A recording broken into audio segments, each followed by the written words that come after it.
ரொம்ப தேவையில்லாத பேசுறதுக்கு வேலை வச்சுக்காதீங்க, புரியுதா? மணிமேகலை நீங்க பேசுறது டிஸ்டர்ப் ஆகுதுங்க. எதுக்கு கத்தி கத்தி பேசிட்டு இருக்கீங்க? நான் சொல்றோம்ல முடிச்சிடுறோம்னு சொல்லிட்டு. அவன் அறிவாளித்தனம். ஏன் பெருவா பேசுறீங்க? உனக்கு என்ன பிரச்சனை? ஒரு நாள் இவளோட விஷயத்துல எதுக்குமே நான் வந்து போட்டி போட ரொம்ப தேவையில்லாத பேசுறதுக்கு வேலை வச்சுக்காதீங்க, புரியுதா? ஆமா உன்னை அனுப்பணும் வெளியே. இப்போ வெளியே போ, கிளம்பு. நீங்க எப்படி வேணா பேசுறீங்க, உங்களுக்கு irresponsible பேசுறீங்க. அது மாதிரி நான் இப்படி பேசுறீங்க ஒரு நாள் ஒரு பேச்சு பேசாத. யார் வெளியே போறா பாப்பா? உங்களுக்கு வெட்டியா இருக்கு, வேற எங்கயாவது நில்லுங்க. தேவையில்லாம டிஸ்டர்ப் பண்றது.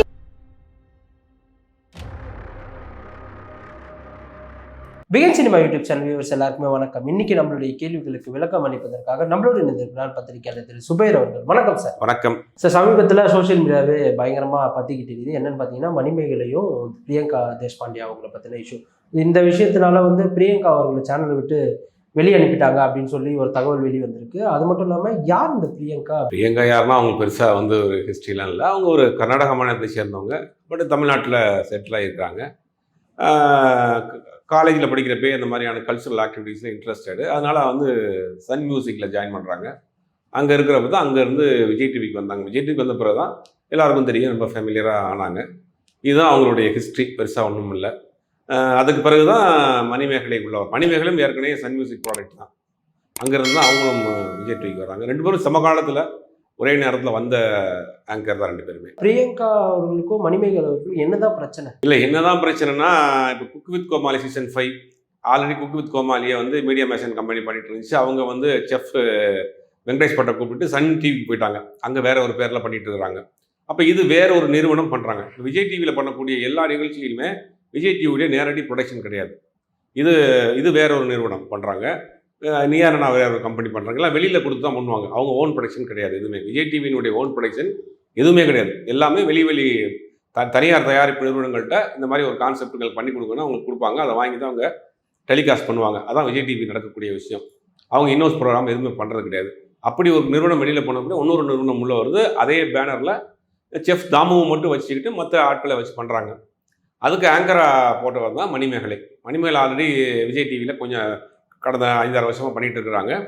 விஜய் டிவியில் மணிமேகலையும் ஒரு சில ப்ரோக்ராம் பண்ணுறாங்க, பிரியங்காவும் ஒரு சில ப்ரோக்ராம் பண்ணுறாங்க. இந்த குக் வித் கோமாளியில் மணிமேகலை ஆங்கராகவும் கண்டஸ்டண்ட்டாகவும் பிரியங்காவும் வர்றப்போ தான் அவங்க ரெண்டு பேருக்குள்ள ஒரு கிளாஸ் ஆகுது.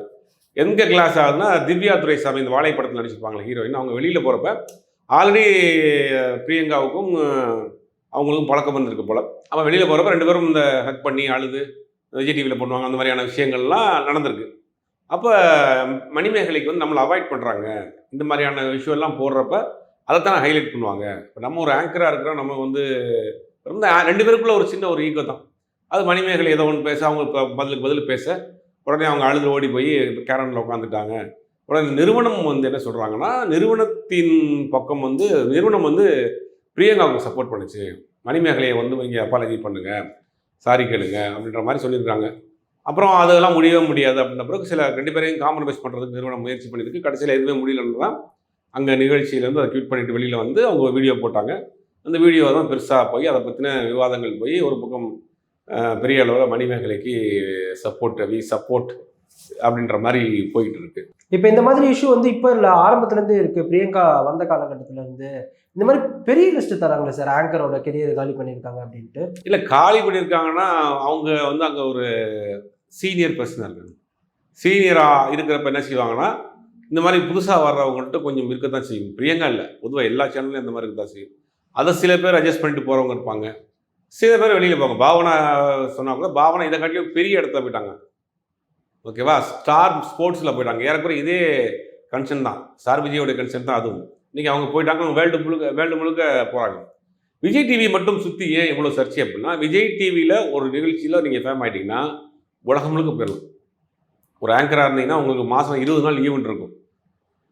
ஈவெண்ட்டுக்கு ஒரு குறைந்தபட்சம் 1 லட்ச ரூபாய்க்கு வாங்குறாங்க. விஜய் டிவி புகழ் அப்படின்னா நீங்கள் வந்து உலகம் முழுக்க பயணம் பண்ணிடலாம், வீடு வாங்கிடலாம், காலியாக கார் வாங்கிடலாம், நீ கல்யாணம் பண்ணிடலாம், அவங்களே கல்யாணம் பண்ணி வச்சுருவானுங்க, அவனுங்களே வளகாப்பு பண்ணி வச்சுருவாங்க, எல்லாம் முடிஞ்சிடும். அப்போ ஒரு புகழ் உச்சி அங்கே கிடைக்கிது, ஒரு லைம்லைட் கிடைக்கும். எத்தனையோ சேட்டலைட் சேனலில் நீங்கள் நிகழ்ச்சி பண்ணுறாங்க, எல்லாருக்கும் இந்த மாதிரி பிரச்சனை வருதா? இப்போ இவங்களுக்கு அது வருதுன்னா அங்கே வந்து ஒரு பெரிய ஒரு லாபி ஒன்று ஓடிட்டு இருக்கு. அங்கே உள்ளே போனால் பேர் புகழ் வர இடத்துல அந்த இடத்துல போட்டி பொறாமைகள் வரும்ல. அந்த மாதிரி நடக்கிற விஷயம் தான். அதுக்குள்ள ஒரு சின்ன சின்ன போட்டிகள் இருக்கிறதா தெரியும். யார் சீனியர், யார் திறமையை தக்க வச்சுக்கிறாங்கிற போட்டிகள் நடக்கும். அது தொடர்ந்து இந்த மாதிரி நடந்துகிட்டே இருக்கு. என்ன சொல்லிக்கிறாங்க அப்படின்னா, விஜய் டிவியோட மொத்த கண்ட்ரோலுமே பிரியங்கா கிட்ட தான் இருக்கு. ஏன்னா விஜய் டிவியில நீங்க எந்த இடத்த பார்த்தாலுமே பிரியங்கா இல்லாம இருக்க மாட்டாங்க அப்படின்னு சொல்றாங்க. அதான் ஏற்கனவே சொன்ன மாதிரி விஜய் டிவியோடைய ஓன் ப்ரொடக்ஷன் எதுவுமே கிடையாது. எல்லாம் வெளியே நிறுவனங்கள் தான் பண்ணுறாங்க. இப்போ மீடியா மேஷன் வந்து வெளியே போயிட்டாங்க. பட் அதை இன்னொரு நிறுவனம் உள்ள வரப்போ அதில் பிரியங்கா இருக்காங்கல்ல, பிரியங்கா அங்கே போலையே. அப்போ வந்து எல்லா தரப்புலையும் இவங்க வந்து ஒருவேளை விஜய் டிவி வந்து ப்ரோக்ராம் கொடுக்குறப்பயே பிரியங்கா தான் ஆங்கருங்கிற ஒரு கண்டிஷன் வைக்கிறாங்களாங்கிற ஒரு சந்தேகம் இருக்குது.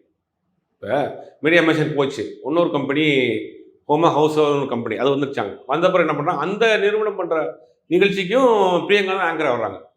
அப்போ வேற ஒரு டீம் உள்ளே வருது, அந்த டீம்லேயும் பிரியங்கா இருக்கிறாங்க அப்படின்னா அப்போ விஜய் டிவி வந்து பிரியங்காவுக்கு வந்து சப்போர்ட் பண்ணுறாங்களா, விஜய் டிவி வேற நிகழ்ச்சி கொடுக்குறப்ப அந்த நிறுவனத்துக்கு கண்டிஷன் வைக்கிறாங்களா, பிரியங்கா தான் ஆங்கர் கான்செப்ட் நீங்கள் முடிவு பண்ணிங்க அப்படின்னு ஒரு கொடுக்குறாங்களாங்கிற ஒரு சந்தேகம் இருக்குல்ல. இல்லை யார் போனாலுமே அங்கே இருக்கிறப்ப அப்போ புதுசாக வர ஆட்களுக்கு வழிவிட மாட்டேங்கிறாங்க. இத்தனைக்கும் வந்து வெளியில் ஈவெண்ட் நிறையா பண்ணிட்டு இருக்காங்க, ஷோஸ் நிறையா பண்ணிட்டு இருக்கிறாங்க, அது மாதிரி நிறைய விஷயங்கள் பண்ணிட்டு இருக்காங்க. இருந்தாலும் கூட உள்ளே வர முடியல அப்படிங்கிற ஒரு குற்றச்சாட்டு இருக்குது. அந்த குற்றச்சாட்டு உண்மையாக்குற மாதிரி யார் உள்ளே வந்தாலுமே அவங்க தான் இருக்கிறாங்க. மீடியா மேஷன் வெளியே போனாலும் சரி, இன்னொரு நிறுவனம் உள்ளே வந்தாலும் சரி, எந்த நிறுவனம் வந்தாலும் அந்த நிறுவனத்தில் ஆங்கராக வந்து பிரியங்கா தான் இருக்காங்க. இப்போ விஜய் டிவி கண்டிஷனாக நீங்கள் பிரியங்கா வச்சு தான் நீங்கள் ப்ரோக்ராம் பண்ணணும்னு சொல்கிறாங்களாங்கிற ஒரு சந்தேகம் இருக்குல்ல. இப்போ அதே தான் சார் இப்போ எல்லாருமே சொல்லிக்கிறாங்க. என்னன்னா விஜய் டிவியில் யாரோ முக்கியமான ஆள் ஒருத்தங்க வந்து பிரியங்காக்கு ஹெல்ப் பண்ணுறாங்க, அதனால தான் பிரியங்கா இவ்வளோ பேசுகிறாங்க, இவ்வளோ விஷயம் பண்ணுறாங்க. இல்லை விஜய் டிவியை பொறுத்த வரைக்கும் ஆரம்பத்தில் கொஞ்சம் ஃபேமிலியர் ஆகிட்டாங்கன்னா அந்த விஜய் டிவி அவங்களே வளர்த்து விட்ருவாங்க. சந்தானமாக இருக்கட்டும், சிவகார்த்திகேயனாக இருக்கட்டும், அந்த மாதிரி ஆட்களே தொடர்ந்து ப்ரோக்ராம் கொடுத்து அந்த ஃபேமை அவங்க பயன்படுத்திக்குவாங்க. ஒருத்தர் ஃபேமிலியர் ஆகிட்டாருன்னா அந்த அந்த அந்த இதை வந்து அவங்க பயன்படுத்திக்குவாங்க. அந்த மாதிரி கூட நீங்கள் பிரியங்காவை யூஸ் பண்ணிக்கலாம் இல்லையா. அந்த பிரியங்காங்கிற ஒரு நேம் வந்து எக்ஸாப்ளைஸ் ஆயிடுச்சு, உங்களை வெளியில் விட்டால் வெளியில் வேறு சேனலுக்கு போயிடுவாங்க. சரி ஒரு சேனலுடைய முகமாக இருக்கட்டுமே அப்படின்னு அவங்க திருப்பி பயன்படுத்துறதுல அவங்க சைட்லேருந்து பார்க்குறப்ப அது அவங்களுடைய ஒரு பிஸ்னஸ், நம்ம சேனலுக்கு ஒரு பெரிய ஒரு விஷயமா இருக்கட்டும் அப்படிங்கிறதுக்காக பண்ணலாம். இப்போ பிரியங்கா இதை பற்றி எதுவுமே பேசல சார். இப்போ என் மேலே தப்பு இல்லை அப்படின்னா நான் வந்து எக்ஸ்ட்ரா பிளஸாக வெளியே வந்து சொல்லுவேன் என் மேலே தப்பே இல்லை அப்படின்ட்டு. பட் பிரியங்கா இதை பற்றி ஆப்போசிட்டில் எந்த ஒரு குரலும். பிரியங்கா வந்து ஏதோ டூரில் இருக்கிறாங்கன்ற மாதிரி சொல்கிறாங்க தகவல். இங்கே இந்தியாவில் இல்லை, ஏதோ டூரில் இருக்கிறாங்கன்னு. கண்டிப்பாக இதை பற்றின எல்லா விஷயத்தையும் பார்த்துட்டு இருப்பாங்க, கண்டிப்பாக வீடியோ போடுவாங்க. Okay sir. இப்போ மாகாபாபு கிட்ட வந்து இதை பற்றி கேட்கும்போது அவர் அதுக்கு பெருசாக ரியாக்ட் பண்ணல, இதை வந்து வெளியேருந்து நம்ம எட்ட நின்று வேடிக்கை மட்டும் பார்த்தா போதும் அப்படின்னு சொல்லியிருக்காங்க. இதுக்கு என்ன காரணம்னா பிரியங்கா வந்து மாகாபாவுக்கு ரொம்ப க்ளோஸ் ஃப்ரெண்டு அப்படின்றதுனால தான் அவங்க குரல் கொடுக்க. பிரியங்கா மாகாபா க்ளோஸ் ஃப்ரெண்ட் மட்டும் கிடையாது. சம்பவம் வந்த பிறகு விஜய் டிவியில் வேலை பார்க்கக்கூடிய நமக்கு தெரிஞ்ச நண்பர்கள்ட்ட பல பேர்கிட்ட பேசினேன், அவங்க வாய் திறக்க மாட்டேங்கிறாங்க. அதை வந்து என்ன சொல்கிறேன்னா, பேசினா ரெக்கார்ட் பண்ணியிருக்கீங்களா, எதுவும் பண்ணுறீங்களா அப்படிங்கிற மாதிரி ரொம்ப பயப்படுறாங்க. இந்த விஷயத்தையும் உள்ளுக்குள்ள இருக்கிறவங்க வெளியில் சொல்கிறதுக்கு ரொம்ப பயப்படுறாங்க. நம்மளும் விசாரித்து பார்க்குறோம், ஓரளவுக்கு தான் நம்மளால் அந்த செய்திகளை கலெக்ட் பண்ண முடிஞ்சிச்சு நடந்த விஷயங்களை. மற்றபடி அவங்க ரொம்ப கான்ஃபிடண்ட்டாக இருக்காங்க. வேறு ஏதாவது நமக்கு ஏதாவது பிரச்சனை வந்துருக்குமாங்கிற மாதிரி தான். பட் என்னதான் இது சப்போஸ் உண்மையோ பொய்யோ ஏதோ ஒரு விஷயம் இருந்தாலுமே மாகாபாபர்கள் வந்து ஒரு மனிதாபிமானமாக சொல்லியிருக்கலாம்ல சார், நான் ஒரு பொண்ணுக்கு இந்த மாதிரி ஒரு விஷயம் நடந்திருக்கு, இந்த மாதிரி விஷயம் வந்து நடந்தது தப்பு அப்படின்னாவது சொல்லியிருக்கலாம். இல்லை அவர் என்ன பொசிஷனில் இருக்காருன்னு யாருக்கு தெரியும், மாகாபாவுடைய நிலைமை என்னங்கிறது யாருக்கு தெரியும். அது சொல்லியிருக்கலாம், பட் அவர் என்ன சுச்சுவேஷனில் இருக்காரு, ரெண்டு பேருக்கு நம்ம இந்த நேரத்தில் சொல்லி பிரச்சனை வேறு மாதிரி டைவர்ட் ஆகிருக்கும். ஏற்கனவே போட்டு பிரியங்காவை சோஷியல் மீடியா அப்படி அடி நடிச்சிட்டு இருக்காங்க, நம்ம ஏதாவது சொல்லி அது மேலும் வந்து இதாக இருக்கக்கூடாது, கொஞ்சம் ஆற போட்டு பேசுவோம் அப்படின்னு கூட நினச்சிருக்கலாம். இந்த பிரச்சனை கொஞ்சம் காம் டவுன் ஆனப்பறம் பேசுவோம் அப்படின்னு. இங்கே சுஜித்ரா அதே மாதிரி பிரியங்காவை பற்றி சொல்லியிருக்காங்க. பிரியங்கா வந்து ஒரு புள்ளி கேரக்டரு, அந்த மாதிரி இருக்கிற ஒரு பொம்பளையை பற்றி இந்த மாதிரி வெளிப்படையாக சொன்னது ரொம்ப பெரிய விஷயம், மணிமேகலுக்கு நான் பயங்கரமாக இது பண்ணுறேன் அப்படின்னு சொல்லியிருக்காங்க. பிரியங்காவை பற்றி அவங்க எக்ஸ் ஹஸ்பண்ட் பற்றி கிட்ட கேட்டு பாருங்க, அப்போ தான் தெரியும் அந்த பொம்பளையை பற்றி அப்படின்ற மாதிரிலாம் சொல்லியிருக்காங்க. என்னதான் நடந்தது அவங்க முன்னாடி? பிரியங்காவுக்கும் சுஜித்ராவுக்கும் பெர்சனல் கொலாடி சண்டை ஒன்று இருக்கும் போல, பெர்சனல் பஞ்சாயத்து. அதாவது சுஜித்ராவுடைய கசின் தம்பின்றாங்க, அவரை தான் முதல் ஹஸ்பண்டாக வந்து மேரேஜ் பண்ணியிருக்காங்க பிரியங்கா. அதில் அந்த ஃபேமிலி ரீதியாகவே அவங்களுக்குள்ள ஒரு பிரச்சனை இருக்குது. அதனால தான் அந்த ஃபேமிலி மேட்டரை போய் பேசுகிறாங்க. இது இந்த இடத்துல ஃபேமிலி மேட்டரை பேச வேண்டிய அவசியம் கிடையாது. அப்போ சுஜித்ரா ஃபேமிலி மேட்டரை இவங்க பேசுனா ஆகும். ரெண்டு பேருக்குள்ள பிரச்சனை, மணிமேகலைக்கும் பிரியங்காவுக்கும் தொழில் ரீதியான ஒரு போட்டி. இதுக்கு நீங்கள் பெர்சனல் ஃபேமிலிலாம் போய் இழுக்கக்கூடாதுல்ல. அப்போ நீங்கள் திருப்பி பிரியங்கா வந்து சுஜித்ராவை கேட்டால் என்ன பண்ணுவீங்க? அதனால் வந்து அவங்களுக்குள்ள பெர்சனல் ஒரு ரிவெஞ்ச் ஏதோ ப்ராப்ளம் இருக்குது, அதை பற்றி பேசியிருக்கிறாங்க. ரெண்டாவது சுஜித்ரா வந்து டெய்லி ஒரு நாள் ஒருத்தவங்களை பற்றி பேசியிருக்காங்க. அன்றைக்கி கூட பாலச்சந்தரை பற்றி பேசியிருக்கிறாங்க. பாலச்சந்தர் எவ்வளோ பெரிய ஒரு இயக்குனர், அவரை பற்றி ரொம்ப தரக்குறைவாக பேசியிருக்கிறாங்க. டெய்லி பேசியிருக்காங்க.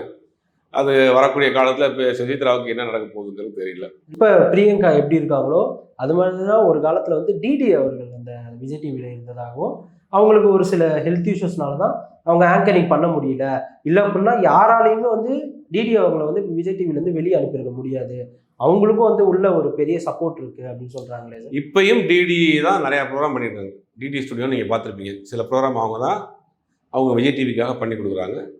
தேவைப்பட்டால் அவங்க ஆன் ஸ்க்ரீன் வருவாங்க. ஹெல்த் இஷ்யூனால இருக்காங்க. இன்றைக்கும் டிடி அவங்களுடைய இடத்த தக்க வச்சுட்டு தான் இருக்காங்க. அதே மாதிரி தான் சார் டிடி அவங்க வந்து ரம்யா அவர்களை வெளியேற்றதுக்கு ஒரு முக்கியமான காரணமாக இருந்தாங்கன்னு சொல்றாங்க. ரம்யா வெளியே போனதுக்கு பல காரணங்கள் சொல்கிறாங்க. அவங்க ஃபேமிலி செட்டில் பண்ணிட்டாங்க, ஃபேமிலி லைஃப்பில் போயிட்டாங்க. அதனால் வெளியில் எங்கேயும் வரலையே ரம்யா. இப்போ இங்கேருந்து வேணான்னு அவங்களால பாலிடிக்ஸ் பண்ணி வெளியில் போனாங்க. ஏதாவது சேனல் இருப்பாங்கல்ல, ஏன் இல்லை? அப்போ அவங்களே ஃபீல்டை விட்டு போயிட்டாங்க. இதெல்லாம் அவங்க அப்பப்போ கிளப்பக்கூடிய தவறான தகவல் தான். இப்போ இவ்வளோ விஷயம் விஜய் டிவிக்குள்ள நடந்துட்டு இருக்கு சார். இதில் ஏன் மேல் இடத்துல இருந்து யாருமே எதுவுமே சொல்லலை? இப்போ ஏதாவது ஒரு 2 பேரை வேலையை விட்டு தூக்கிட்டாங்கன்னா இந்த பிரச்சனை ஆல்ரெடி ஒரு டீம் போயிடுச்சு. ஒரு 1-2 வருஷத்துக்கு முன்னாடி ஒரு டீம் வந்து வெளியில் போயிட்டாங்க விஜய் டிவிலேருந்து. ஸ்டாஃபாகவே இருந்தவங்க, ஹையர் அஃபிஷியல் இருந்தவங்க போயிட்டாங்க. இப்போ புது டீம் வந்திருக்கு.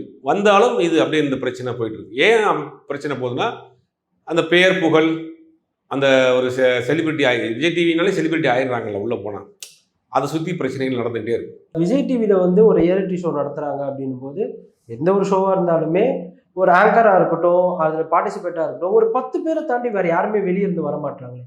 ஏன் யாரையுமே வெளியிருந்து உள்ளே கூப்பிட்டு வர மாட்டாங்க? ஒருவேளையே அவங்களுக்கு அது ஒரு கம்ஃபர்டபுள் ஜோனில் இருக்கலாம், இல்லை அவங்க வந்து அவங்கள சப்போர்ட் பண்ணி வளர்த்து விடலாம்னு நினைக்கலாம். வெளியிலேருந்து ஆட்களை அவங்க எடுக்க மாட்டேங்கிறாங்க தொடர்ந்து.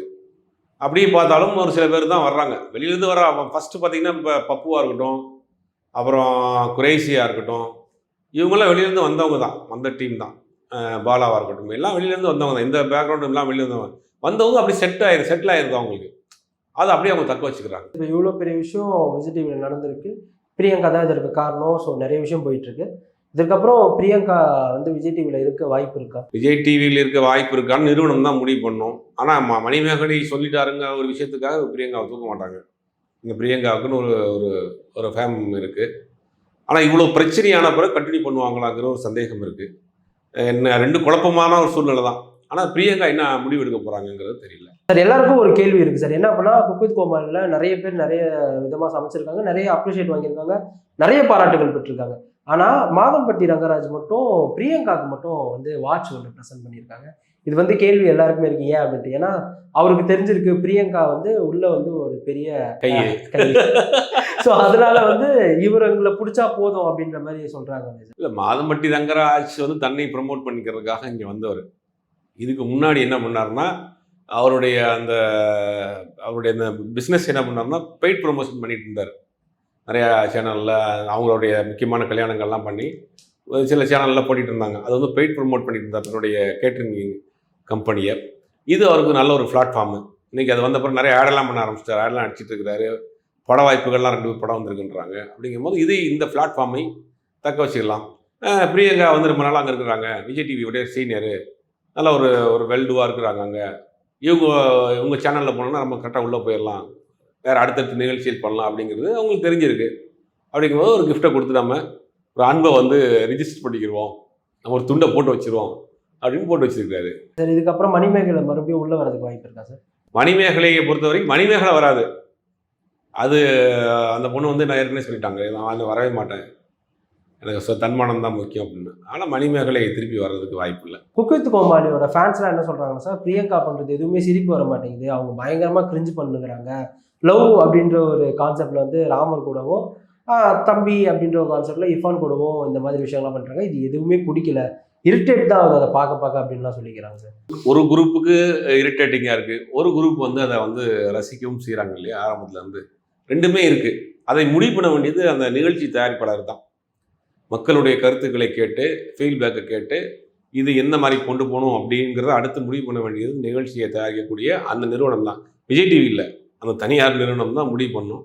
எனக்கு தெரிஞ்சு இந்த மாதிரி ரொம்ப ஒரு இஷ்யூ பெருசான பிறகு சில சேஞ்சஸ் பண்ணுறதுக்கு வாய்ப்புகள் இருக்குது. அடுத்தடுத்த எபிசோட்ஸில் சேஞ்சஸ் பண்ணுறதுக்கு வாய்ப்பு. ஸோ இந்த மாதிரி எல்லா இடத்துலையும் வந்து ஆங்கர்ஸ் வந்து கஷ்டப்பட்டு ரொம்ப கீழேருந்து உள்ள திறமையெல்லாம் காட்டி உள்ளே வராங்க. ஆனால் ஆல்ரெடி அங்கே வளர்ந்து இருக்கிறவங்க இந்த மாதிரி இருக்கிறவங்க வந்து பின்னாடி தள்ளிட்டு அவங்கள டாமினேட் பண்ணி போயிடுறாங்க. ஸோ இது எல்லா சேனல்லையும் இருக்குது. பெர்சனலாகவே நடந்த விஷயங்கள்லாம் நிறையா இருக்குது சேனலில். நான் கிட்டத்தட்ட 25 வருஷமாக மீடியாவில் இருக்கேன். நான் ஒர்க் பண்ண அந்த சேனலே கிடையாது. எந்த சேனலில் என்ன பாலிடிக்ஸ் நடக்கும், எப்படி பண்ணுவாங்க, அது எப்படி நம்ம டார்கெட் பண்ணுவாங்க அப்படிங்கிறது எல்லாமே இது ஒரு பெரிய விஷயம். எல்லா சேனல்லையும் பாலிடிக்ஸ். அது பாலிடிக்ஸ் வந்து religion based politics, caste based politics, சித்தாந்த ரீதியான பாலிடிக்ஸ் எல்லாமே இருக்கும். அதை கரெக்டாக அவங்க டார்கெட் பண்ணி தான் பண்ணுவாங்க. அதுவும் வந்து பிஹைண்ட் ஸ்க்ரீன் இருக்கிற வரைக்கும் நீங்கள் தப்பிச்சுக்கலாம். ஃப்ரெண்ட் ஆஃப் த ஸ்க்ரீன் வந்தீங்கன்னா உங்களுக்கு ஏகப்பட்ட கமெண்ட்ஸ் வரும், ஏகப்பட்ட இடைஞ்சல் கொடுப்பாங்க. கூட இருக்கிற ஆட்களே உங்களை வந்து அவ்வளோ நாள் வரைக்கும் உங்களை என் நண்பராக இருந்திருப்பாங்க. ஆனால் அவங்களுக்கு திருப்பி பார்த்தீங்கன்னா அவங்களுக்கு பின்னாடி ஒரு பெருசாக ஒரு வேலையை பண்ணியிருப்பாங்க. அப்படிங்கும் போது இது எல்லா மீடியா இதில் விஷயங்கள்லையும் இருக்கிறது. அது வந்து இதில் விஜய் டிவியில் கொஞ்சம் அதிகமாக இருக்குது. அது இப்போ வெளியே தெரிய ஆரம்பிச்சிது. விஜய் டிவிங்கிறதுனால வெளியே தெரியுது. ஆனால் மற்ற சேனலில் எல்லா சேனல்லையும் இந்த மாதிரியான விஷயங்கள் தொடர்ந்து இருக்குது. அவருக்கு நிகழ்ச்சி கொடுக்கக்கூடாது, ஏன் அவருக்கு மட்டும் அதிகமாக கொடுக்குறீங்க, ஏன் அவருக்கு மட்டும் டிஆர்பி போகுது. முந்தைய என்னென்னா வியாழக்கிழமை இந்த டிஆர்பியோடைய சார்ட் வரும். அதை வச்சுட்டு வந்து என்ன பண்ணுவாங்கன்னா ஜிஎம்ஓ எம்டிஓ வந்து டிஸ்கஷன் நடக்கும், யார் யார் ப்ரோக்ராம் என்னென்ன ரேட்டிங் போயிருக்கு அப்படின்னு. அப்போலாம் பயங்கரமான ஒரு அந்த வியாழக்கிழமை வந்துட்டாலே ஒரு பெரிய ஒரு இது நடக்கும் ஆஃபீஸில் எல்லா சேனல்லையும். அந்த மாதிரிலாம் இருந்தது காலகட்டங்களில். திங்கக்கிழமை மீட்டிங் பண்ணுவாங்க, யார் யார் ப்ரோக்ராம் என்ன மாதிரி போயிருக்கு அப்படின்னு. இந்த மாதிரி நிகழ்ச்சியெல்லாம் இந்த மாதிரியான விஷயங்கள்லாம் எல்லா சேனல்லையுமே இருக்குது. ஆனால் இப்போ விஜய் டிவிங்கிறதுனால கொஞ்சம் வெளியில் தெரிய ஆரம்பிச்சு. இன்னைக்கு எங்களுக்கு தெரியாத நிறைய விஷயங்கள் உங்களோட பகிர்ந்துக்கிட்டு சார், ரொம்ப நன்றி. இந்த வீடியோ உங்களுக்கு பிடிச்சிருந்தா லைக், கமெண்ட், ஷேர் பண்ணிக்கோங்க. இதே போன்ற வீடியோக்களை பகிர்ந்து பாருங்க. பிகின் சினிமா யூடியூப் சேனலை சப்ஸ்கிரைப் பண்ணிக்கோங்க.